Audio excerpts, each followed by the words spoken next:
चुके हैं मनोज हमारे साथ जुड़े हुए हैं, साथ ही विकास हमारे साथ जुड़े हुए हैं उज्जैन से। विकास, अब आगे की का क्या प्रोसीजर है? अब उसे ले जाया जा चुका है। वहीं इस बीच पूर्व गृह मंत्री बाला बच्चन ने भी ट्वीट किया है। उन्होंने कहा है हाथ में हथकड़ी नहीं है, बड़े प्यार से उसको सोफे पे बैठाया गया है। तो संदिग्ध की बात भी कर रही है इस समय की है पूर्व गृह मंत्री ने। विकास, बिल्कुल, जब से ये हिरासत में लिया गया है ये माना जाए कि जब से उसने सरेंडर किया है या फिर जो पुलिस की थ्योरी के अनुसार उसे गिरफ्तार किया है, तब से तमाम जो सवालिया निशान है वो खड़े हो रहे हैं पुलिस पर, पुलिस की कार्यप्रणाली पर, और इसके साथ साथ में दोनों राज्यों के पुलिस के समन्वय के बीच में कि आखिर कैसे ये यहाँ पहुँच गया। लेकिन अब तक ये पता नहीं चला है कि कैसे यहाँ पहुँचा है और इसके बाद की क्या प्रक्रिया होगी। हालांकि जब भी कोई सामान्य कोई घटनाक्रम होता है तो बेहद आसानी से पुलिस के आला अधिकारी खुद जानकारी विस्तृत तौर पर देते हैं, लेकिन अब तक ये कयास ही लगाए जा रहे हैं कि वो कहां पर होगा। हालांकि जो जानकारी मिली है कि उसके मुताबिक महाकाल थाने पर उसे नहीं रखा गया, महाकाल थाने के बाद कंट्रोल रूम पर लाया गया था, कंट्रोल रूम के बाद फिर उसे उज्जैन के ही एक ग्रामीण थाना इलाके नरवर ले जाया गया। उसके बाद में बेहद गोपनीय अंदाज में किसी गोपनीय जगह पर उससे पूछताछ की जा रही है। तो मैं इस वक्त पुलिस कंट्रोल रूम में फिलहाल मौजूद हूँ। पुलिस कंट्रोल रूम में यहाँ कोई वरिष्ठ अधिकारी फिलहाल मौजूद नहीं है। तो ये कयास लगाए जा रहे हैं कि किसी बेहद गोपनीय जगह पर उसे रखा गया है और वहाँ पर अधिकारियों की मौजूदगी में तमाम सवाल दर सवाल उससे किए जा रहे हैं। तो सवाल के बाद कुछ बिस्तर निकल कर आएगा कि आखिर वो यहाँ पर किसकी मदद से पहुँचा था। लेकिन जो अहम जानकारी है वो ये भी निकल कर आ रही है कि तमाम जो संदिग्ध शुरुआती तौर पर माने जा रहे थे उन सभी को उज्जैन पुलिस ने हिरासत में लिया है। उनसे भी लगातार आमने सामने बैठाकर पूछताछ की जा रही है, उनसे भी तथ्यों के बारे में जानकारी जुटाई जा रही है कि आखिर किसके माध्यम से वो उज्जैन पहुंचा था और क्यों उसने यही जगह को मुफीद समझा कि उसके लिए जहां यूपी पुलिस सरगर्मी से तलाश कर रही है, उसके अलावा देश भर की पुलिस सरगर्मी से तलाश कर रही है, क्योंकि उसकी गिरफ्तारी में 5 लाख रुपए का इनाम था।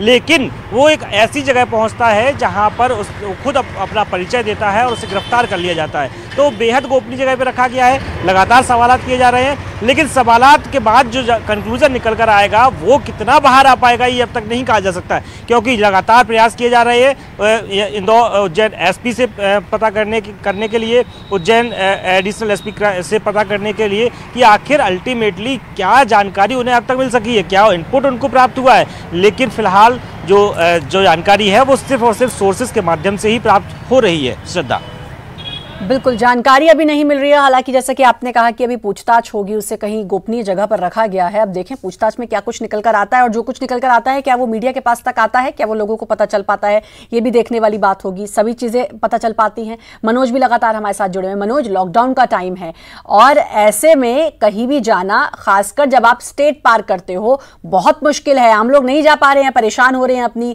चीजों को लेकर, उनको नहीं जाने दिया जा रहा।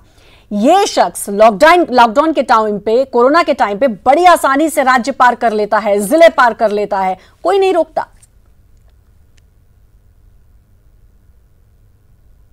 बिल्कुल, यही कई ऐसे बड़े सवाल हैं। हालांकि अब पुलिस मुख्यालय स्तर पर मॉनिटरिंग की जा रही है और जो तमाम अधिकारी है भले ही वो चुप्पी साधे हुए, लेकिन लगातार इस पूरे मामले पर नजर बनाए हुए और लगातार जानकारी भी ले रहे हैं। लेकिन सबसे बड़ा सवाल यही है कि आखिरकार ये एमपी में कैसे एंटर हुआ, और अब 6 दिनों की जो कॉन्ट्रैक्ट हिस्ट्री है वो अब विकास दुबे की तलाशी जा रही है। इसको लेकर एक अलग से टीम भी बनाई गई है, पुलिस मुख्यालय के अधिकारी भी उस टीम में शामिल है और लगातार ये देखा जा रहा है कि वो किस रूट से एंटर हुआ है, कौन से वो 7 जिले यहाँ से होकर ये उज्जैन पहुंचा है, वहां पर किन किन जगहों पर वो रुका था, किन किन लोगों की मदद ली थी। इस तरीके के कई जांच के बिंदु है जिस पर काम किया जा रहा है, क्योंकि आरोपी विकास दुबे के द्वारा जो जानकारी दी जा रही है उसको वेरीफाई करना भी पुलिस के लिए जरूरी है कि वो सही बोल रहा है या फिर गलत बोल रहा है। लेकिन ये बात तय है श्रद्धा की पूरी प्लानिंग के तहत आरोपी विकास दुबे राजधानी जो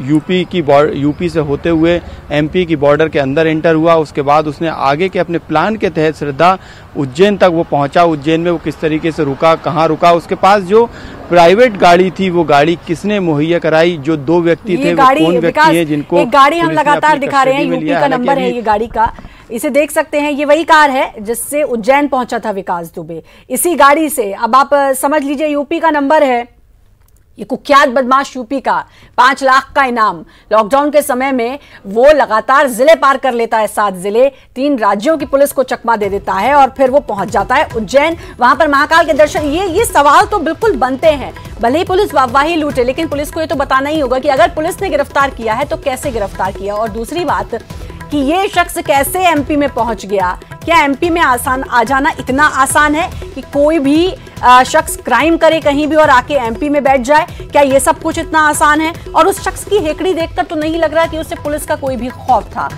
8 पुलिस वालों को उसने मारा और उसके बाद उनकी हत्या करने के बाद आराम से वो घूम रहा है 6 दिन से।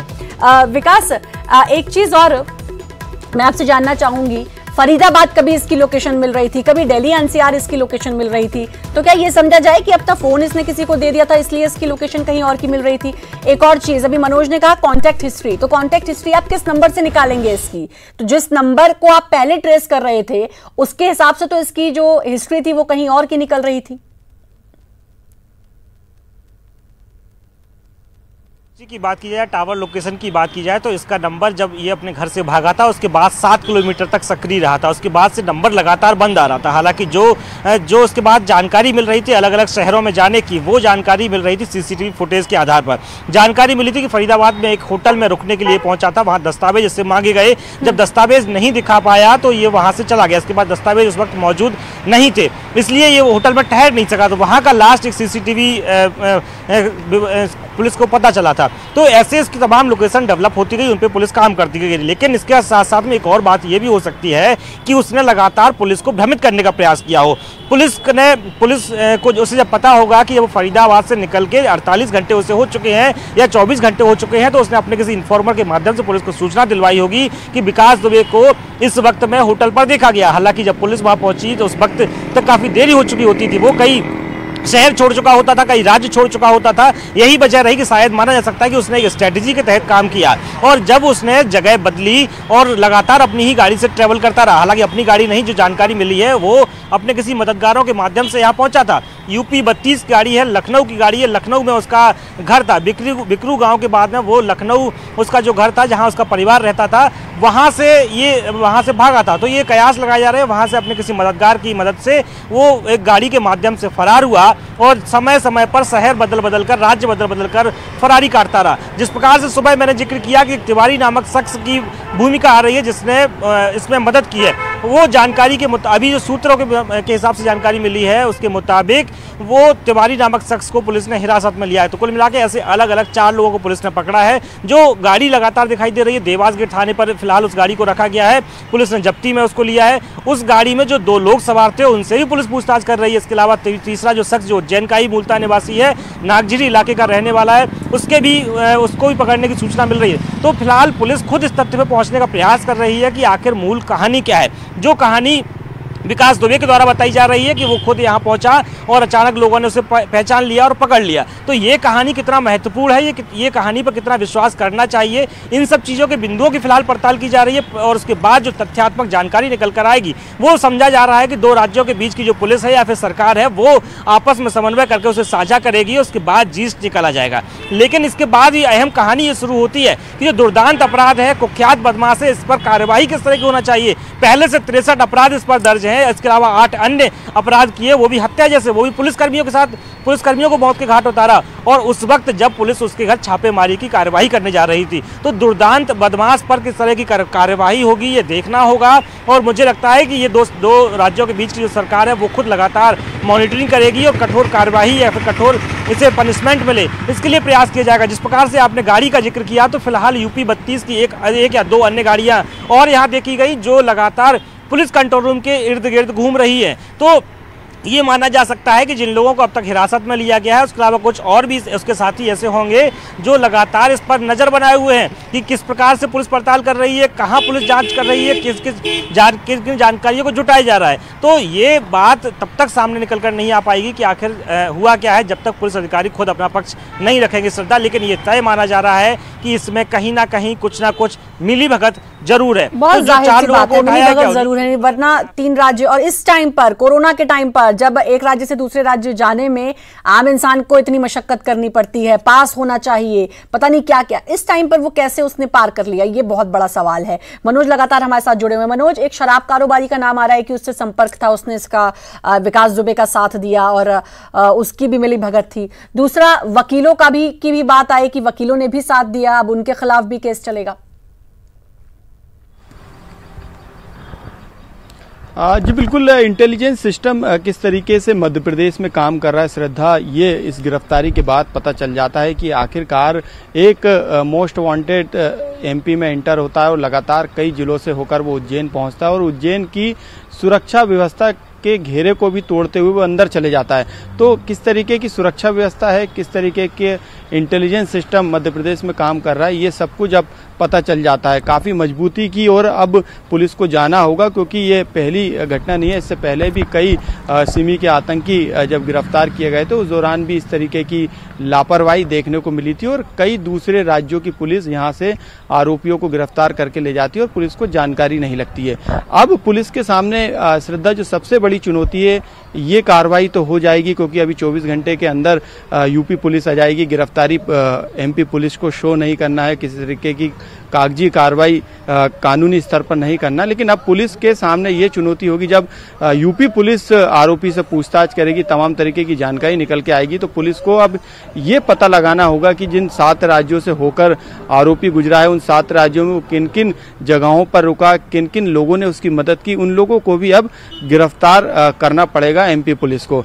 तो अभी जितनी भी जानकारी उज्जैन पुलिस को हाथ लगेगी, क्योंकि वहां पर जो है इंटेलिजेंस की टीम भी वहां पर, स्पेशल ब्रांच की टीम भी वहां पर पहुंच चुकी है और लगातार जानकारी जुटाने की कोशिश की जा रही है। लेकिन इन जानकारियों का वेरिफिकेशन करना इतनी जल्दी नहीं हो पाएगा। यही कारण है कि अब आगे की कार्रवाई यूपी पुलिस के डायरेक्शन में एमपी पुलिस करेगी। लेकिन ये सवाल जरूर है कि यदि आरोपी 6 दिन की कॉन्ट्रैक्ट हिस्ट्री जो खंगालने की बात अधिकारियों के द्वारा की जा रही है, क्या उस दौरान पुलिस की सक्रियता नहीं थी? क्या उस दौरान बैरिकेड्स पे चेकिंग नहीं हुआ करती थी? क्या उस दौरान जो बॉर्डर है वहां पर किसी तरीके की बैरिकेड लगा के चेकिंग नहीं की गई वाहनों की? तो बहुत बड़ा सवाल है कि भाई आज के टाइम में कोरोना काल चल रहा है, लोग घर से नहीं निकल रहे हैं, लोगों को जाने नहीं दिया जा रहा। ये वही पुलिस है जो किसी को कहीं नहीं जाने देती है, जिले पार नहीं करने देती है। बड़े मजे से वो शख्स, और वो हिस्ट्री शीटर भी कह सकते हैं हम उसे, और वो कुख्यात बदमाश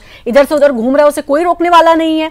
ये बड़ी हैरान करने वाली बात है और इसका जवाब तो बिल्कुल देना होगा, क्योंकि ये सवाल बिल्कुल बनता है। कार एक बार फिर से दिखाना चाहेंगे। कार आप लगातार देख सकते हैं, ये वही कार है जिससे कल उज्जैन पहुंचा था विकास दुबे, इसी कार से पहुंचा था। और आप देखिए आराम से ठाट बाट, आराम से वो रह रहा है, घूम रहा है, जहां उसका मन है वो जा रहा है, होटल में जा रहा है। और सबसे बड़ी बात, महाकाल मंदिर गया, खुद बोल रहा है फर्जी आईडी दिखाई, उस आईडी को दिखाकर उसने वहां पे 250 रुपए का टिकट भी लिया, पास भी लिया महाकाल मंदिर में दर्शन के लिए, और वो वहां पर आराम से गया।